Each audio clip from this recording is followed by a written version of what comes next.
The Arctic cold is a living, breathing entity, an immense, unrelenting force that shapes everything from the landscape to the human spirit.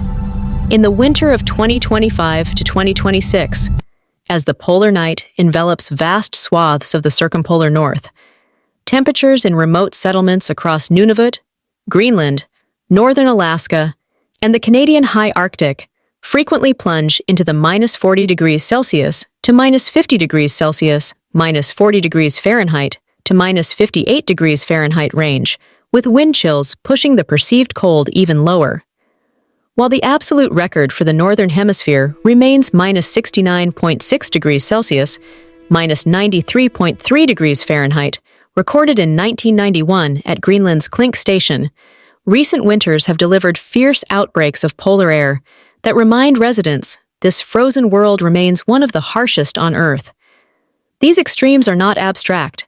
They are felt in every breath, every step, every moment spent outside. When the air temperature drops below -50 degrees Celsius, the world changes in profound ways. The atmosphere becomes so dry and dense that exhaled breath freezes instantly into shimmering clouds of ice crystals that hang suspended before drifting away like ghostly smoke.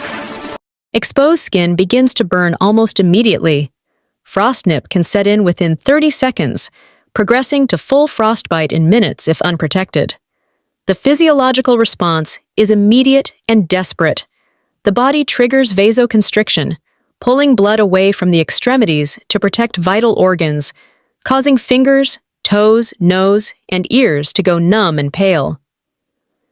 Shivering erupts as muscles contract violently to generate heat, but this process burns calories at an alarming rate, leading to rapid fatigue.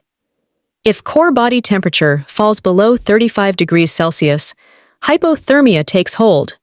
Confusion clouds judgment, speech slurs, heart rate slows, and without intervention, consciousness fades as the body conserves energy for the core. In these conditions, wind becomes a killer.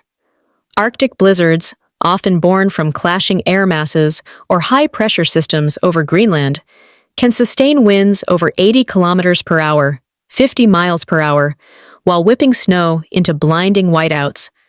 Visibility drops to near zero, disorienting even the most seasoned traveler. The wind chill factor can make -40 degrees Celsius feel like -60 degrees Celsius or worse, accelerating heat loss dramatically. During a recent intense outbreak in early January 2026 in parts of the Yukon and northern Canada, residents reported windows frosting over from the inside and vehicles refusing to start as batteries froze solid. The roar of the wind is constant, a deafening reminder that nature holds the upper hand. Yet, even in this merciless environment, beauty emerges. The aurora borealis, the northern lights, dances most vividly on the clearest, coldest nights. Charged solar particles collide with Earth's atmosphere, igniting curtains of green, purple, and red that ripple across the sky. In the deep polar night, when the sun doesn't rise for weeks, these lights provide a surreal glow, reflecting off fresh snow like living fire. The best viewing often follows a blizzard's passage, when the air clears and temperatures plummet further, creating ideal dark, dry conditions. Communities in places like Iqaluit or Pond Inlet share photos and alerts on social media, turning solitary nights into communal moments of wonder.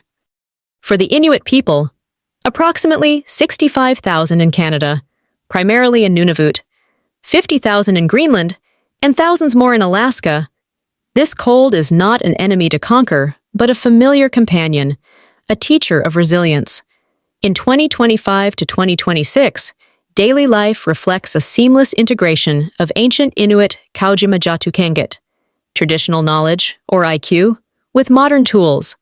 Mornings in settlements begin in heated, insulated homes, wooden or modular houses with triple-pane windows, diesel or propane heaters, and increasingly solar-assisted power to offset skyrocketing fuel costs.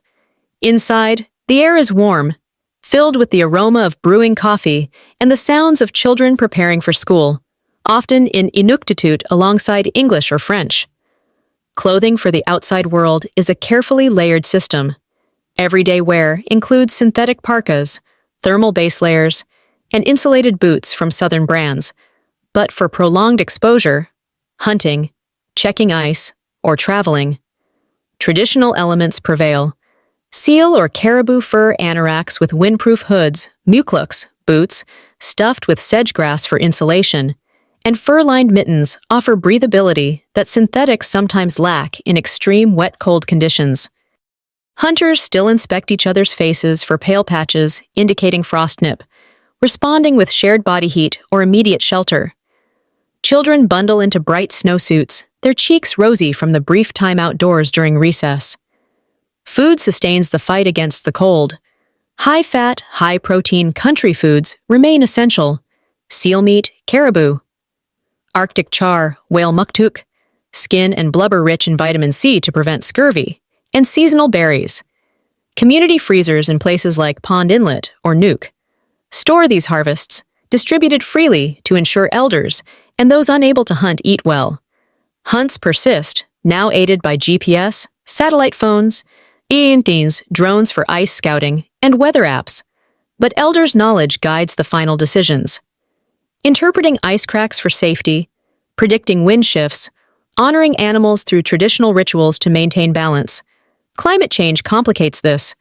Thinner ice, earlier breakups, delayed freeze-ups, and shifting wildlife migrations make trips longer, riskier, and more expensive.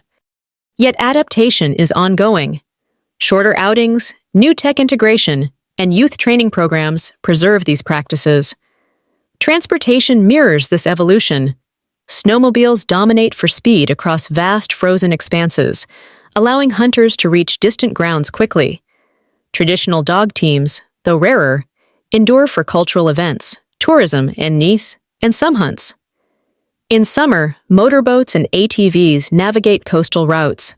Daily movement, commuting to government jobs, mining work, research, or tourism, relies on these machines, with air travel connecting larger hubs. Daily routines weave tradition and modernity. Families share meals of seal soup or frozen char. Children play hockey on outdoor rinks or indoors on video games, and evenings often include throat singing or drum dancing at community halls. Mental health challenges, exacerbated by rapid change, historical trauma, and isolation, are addressed through land-based healing, counseling, and community support.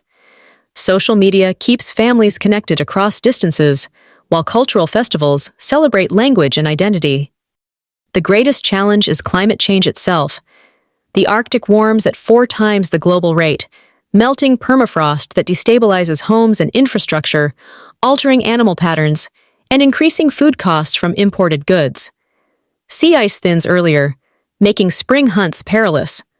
Thawing ground causes coastal erosion.